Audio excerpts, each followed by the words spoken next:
Naputol na namo ang bottom interlocker o lock style guys. So kani sa window coding gihapon ta guys, oh coding para dili ta malibog kung asa ni siya nga pares. Coding gihapon na siya. Yan, mo ni siya ang bottom interlocker and lock style. Sa height ni siya, then ang bottom sa width. Mana siya putol ang bottom, lock style o interlocker. Then i-puncture na ni siya guys.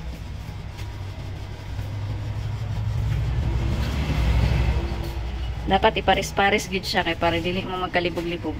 Pero okay lang kay naman siya code.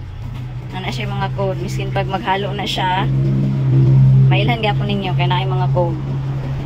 Coding ta permi guys. Sa paggamit og puncher, butangan lang nako og ilhanan down, top, then in, out. Ibig sabihin inside and out. Then down, out, inside. Mao ni siya ang sa top guys sa interlocker o sa lock style. Ang sa up, duha lang kabutas, kani siya o kani. Mao ni siya ang out sa outside sa ano. Kani siya o. Mao ni siya ang outside. So dito ni maipan sa out, then sa inside kani siya. Then sa interlocker, oning inside and out. Sa down bottom part, dulo ka butas. Inside, out, out, inside. Then sa interlocker tulog gyapon, inside, outside. Sige, mag-try tag ano guys sa punch.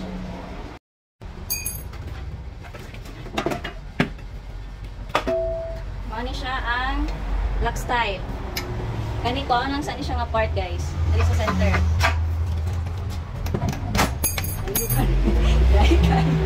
Kani mo ni siya inside. Cut na dali sa top in. Then outside. Mo na siya ang sa type top bottom na pod. Kani. Waon lang gyapon ni siya. Center. O ni siya ang inside. Sa bottom part ha, iba ang top, iba ang bottom. Tapos, wala. Out. Kapit. Sabi ko na mali ko. O ni siya ang lock style. Then sa interlocker,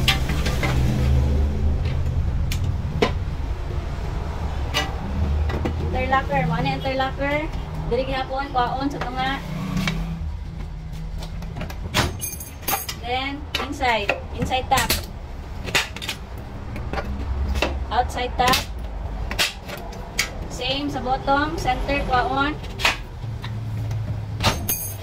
Then, inside. Bottom. Outside, bottom. Yan. O ni ang butas sa bottom tulok. Then, kani sa top, duha. Interlocker. Then, lock style. Kani siya guys. Mauna na siya ang nahuman o punch. Yan. Tara ang sa baba.